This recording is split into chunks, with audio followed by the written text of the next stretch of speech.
প্রিয় শিক্ষার্থী, আসসালামু আলাইকুম। সকালে তোমরা কেমন আছো?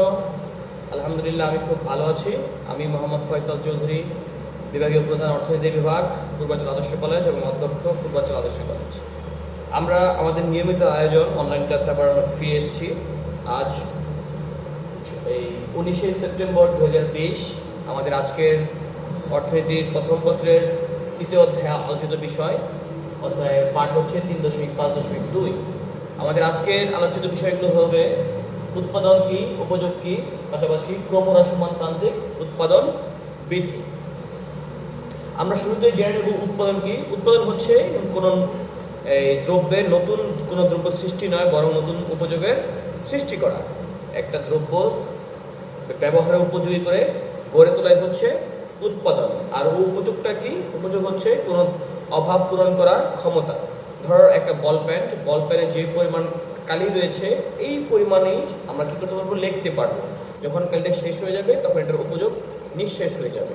এটাই হচ্ছে মূলত উপযোগ।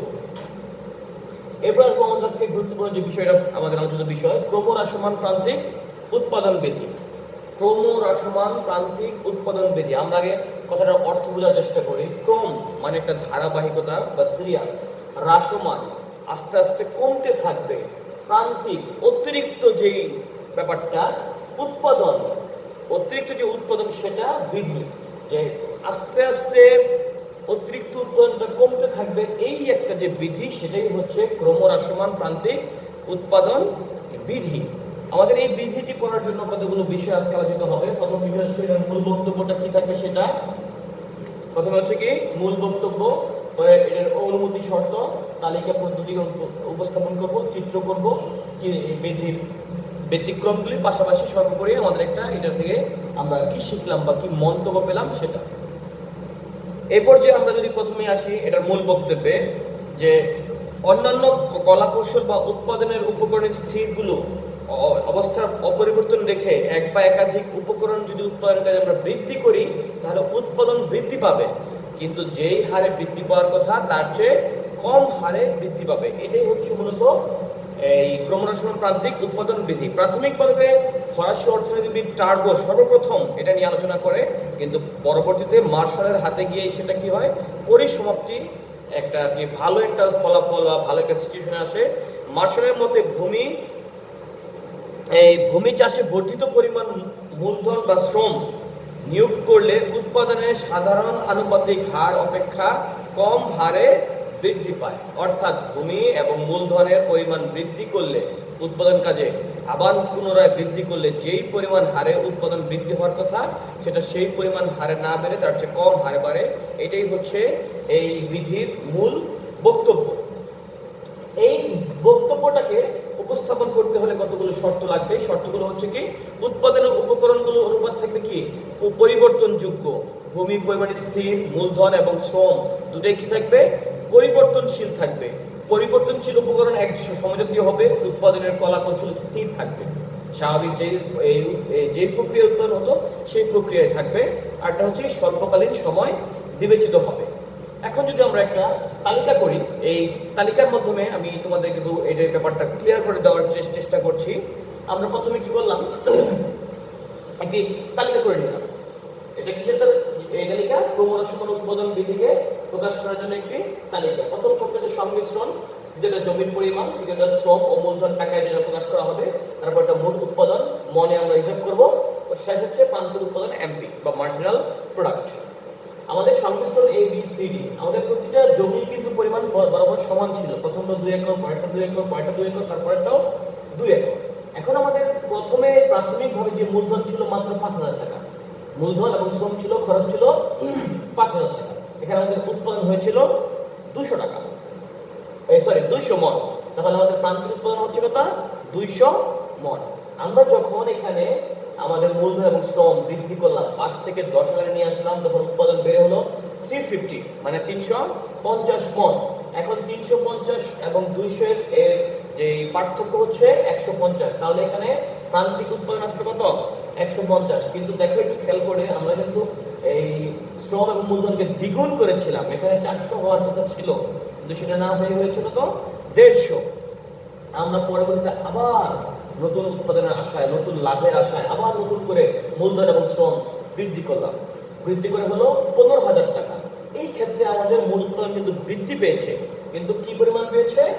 450 মন আমাদের নতুন করে উৎপাদন হয়েছে। তো 450 এবং 350 পার্থক্য হচ্ছে 100। তাহলে এখানে আমাদের প্রান্তিক উৎপাদন হচ্ছে 100। আবার যদি আমরা উৎপাদনের আশায়, আবার নতুন নতুন উৎপাদনের আশায়, নতুন লাভের আশায় আবার আমরা কি করলাম? মূলধন এবং শ্রমটা কি করলাম? বৃদ্ধি করে দিলাম। বৃদ্ধি করে কত নিয়ে আসলাম? 20,000 টাকায় নিয়ে আসলাম। এই ক্ষেত্রে কি হলো? আমাদের উৎপাদনও বাড়লো, কিন্তু উৎপাদন হলো আসছে 500 পরিমাণ আসছে, 500 মন আসছে। তাহলে এর পার্থক্য হচ্ছে আমাদের 50। এখন তোমরা এখানে লক্ষ্য করো, দেখো আমাদের কিন্তু প্রতিবারই উৎপাদনের পরিমাণ বেড়েছে। 200 থেকে 350, 350 থেকে 450, 450 থেকে 500। কিন্তু দেখো এর প্রান্তিক উৎপাদনের মাত্রা এটাও বৃদ্ধি পেয়েছে, কিন্তু মাত্রাটা কি হারে? প্রথমে ছিল 200, পরে 150, পরে 100, পরে মাত্র 50। অর্থাৎ কি হচ্ছে? মূলধন এবং শ্রম আমরা বারবার বৃদ্ধি করছি। বৃদ্ধি করার ফলে কিন্তু উৎপাদন বৃদ্ধি হচ্ছে, কিন্তু উৎপাদন বৃদ্ধি হলে কি? উৎপাদনটা কি যেই পরিমাণ বৃদ্ধি হওয়ার কথা ছিল তার চেয়ে কম পরিমাণে বৃদ্ধি হয়েছে। এইটার মূল বক্তব্যটা ছিল, যদি কোনো উৎপাদনের কাজে আমরা মূলধন এবং শ্রমকে বৃদ্ধি করি, উৎপাদন বাড়বে, কিন্তু যেই পরিমাণ বাড়ার কথা তার চেয়ে কম পরিমাণে বাড়বে। এটাকে আমরা আরেকটু ক্লিয়ার করার জন্য একটি চিত্রের মাধ্যমে স্থাপন করি। দেখো ওএক্স অক্ষে ভূমি, এই ভূমিতে হচ্ছে আমাদের মূলধন ও শ্রম, আর ওয়াই হচ্ছে লম্ব অক্ষে হচ্ছে আমাদের কি? এই মোট উৎপাদন। এখন আমাদের যখন প্রাথমিক অবস্থায় 0 ছিল, আমরা যখন 5,000 টাকা উৎপাদন করেছিলাম, তখন উৎপাদন ছিল তো 200, এখানে এই বিন্দুতে এসেছে। কিন্তু আবার যখন আমরা 10,000 করলাম, সেটা হয়ে আসলো বি বিন্দুতে। 350 এই যখন আসলো 350। আবার যখন আমরা 15,000 করলাম, তখন সেটা আসছে আমাদের কত? এই 450 সি বিন্দু। সর্বোপরি যখন আমরা 20,000 করলাম, এই যে 20,000, সেটা গিয়ে থাকলো ডি বিন্দুতে। এখন যদি এই ও থেকে এ বি সি ডি যোগ করি, তাহলে যে রেখাটা পাবো এটা হচ্ছে টোটাল উৎপাদন, মানে মোট উৎপাদন। এখন এই মোট উৎপাদনটাকে যখন আমরা এই প্রান্তিক উৎপাদন রেখা, দেখো এখান থেকে এটা কমতে কমতে এ রেখা আসছে, এ রেখা আসছে, এ রেখা আসছে। ধরো এখানে দিলাম পি, এটা কিউ, এটা আর। এই যে একটা রেখা আমরা পেলাম, এই রেখাটা হচ্ছে কি? এমপি রেখা বা প্রান্তিক উৎপাদন রেখা। দেখো এখানে কিন্তু প্রথমে কি হয়েছিল? বৃদ্ধি পেয়েছিল, বৃদ্ধি পেয়ে আস্তে আস্তে কমছে, কমতে কমতে একদম শেষ পর্যায়ে এখানে এসে ঠেকেছে। তাহলে এটাই হচ্ছে এই চিত্রের মাধ্যমে আমরা এখানে এই মার্জিনাল প্রোডাক্ট বা প্রান্তিক উৎপাদন রেখাটি পেয়ে থাকি। তাহলে এরপরে আমাদের যে বিষয়টা আসবে সেটা হচ্ছে বিধির ব্যতিক্রম। আমরা অর্থনীতিতে পড়েছি প্রতিটা বিধিরই আলোচনা, সমালোচনা, গবেষণা ইত্যাদি থাকে। তো এরকম এইখানেও কিছু কিছু কি রয়েছে? আমাদের এই বিধিটিরও কিছু কিছু ব্যতিক্রম রয়েছে। যেমন কি উৎপাদনের প্রাথমিক পর্যায়, এখানে আমাদের এখানে বিধিতে বলছে যে একটা পর্যায়ে আসবে, প্রাথমিক পর্যায়ে বেশি, দ্বিতীয় পর্যায়ে, কিন্তু আসলে এগুলা ঠিক না। পরে আমাদের এখানে কৌশলগত কোনো কথা এখানে বলা হয়নি, যে এখানে নতুন নতুন কৌশল আসবে, নতুন নতুন প্রযুক্তি আসবে, এই নতুন নতুন এই বীজের এই উন্নয়ন হবে, বা উৎপাদনের বিভিন্ন নতুন কলা কৌশল হবে, এগুলোর কথা কিন্তু এরা স্থির রেখেছে মার্শাল এখানে। এরপরে উনি আরেকটা যেটা কাজ করছে সেটা হচ্ছে তিনি প্রাকৃতিক যে বিপর্যয় বা প্রাকৃতিক যে কারণগুলো, এগুলোর কথা সেখানে এখানে আনেনি। কিন্তু প্রাকৃতিক বিভিন্ন কারণের কারণে কিন্তু আমাদের এই উৎপাদন বাড়তেও পারে, আবার কমতেও পারে। অনুন্নত কৃষি উপকরণ, উনি এখানে কিন্তু বারবার অনুন্নত এই সনাতন প্রজাতির যে দ্রব্যগুলো ছিল, যে গরু ছাগল, এই গরু লাঙ্গল টাঙ্গল ইত্যাদি, এইগুলোর ব্যবহার এখানে সে উল্লেখ করেছে, কিন্তু প্রযুক্তির উৎপাদনের কথা সে বলে না। ইত্যাদি ছাড়াও আরো বিভিন্ন ধরনের ব্যতিক্রম রয়েছে। এত ব্যতিক্রম থাকার পরেও অর্থনীতিতে আসলেই ক্রমহ্রাসমান প্রান্তিক উৎপাদন দিতে একটি গুরুত্বপূর্ণ টপিকস। এটা আমাদের পরীক্ষার জন্য খুব গুরুত্বপূর্ণ। আমাদের তাহলে আজকে এই যে বিষয়টা বললাম, এই বিষয়ের মূল বিষয়বস্তুটা ছিল কি? উৎপাদন কি, উপযোগ কি, ক্রমহ্রাসমান প্রান্তিক উৎপাদন বিধি কি। এই ক্রমহ্রাসমান প্রান্তিক উৎপাদন বিধি পড়তে হলে প্রথমে আমাদের এর ইতিহাস জানতে হবে, যেটা হচ্ছে মূল বক্তব্য, যে প্রাথমিকভাবে ফরাসি অর্থনীতিবিদ টার্গো এটা উপস্থাপন করে, কিন্তু পরবর্তীতে অধ্যাপক মার্শালের হাতে গিয়ে এটি এই সর্বশেষ একটা সুন্দর একটা এই অবস্থার পরিবর্তন হয়। এরপর আমরা কি করব, কতগুলো শর্ত থাকবে, শর্তগুলো লিখবো, শর্তের পরে তালিকার মাধ্যমে আমরা এইভাবে একটা তালিকার মাধ্যমে এটা প্রকাশ করব। এই তালিকাটিকে আবার এই তালিকার মাধ্যমে আমরা তালিকাটিকে চিত্রের মাধ্যমে প্রকাশ করব, এই চিত্রটার মাধ্যমে।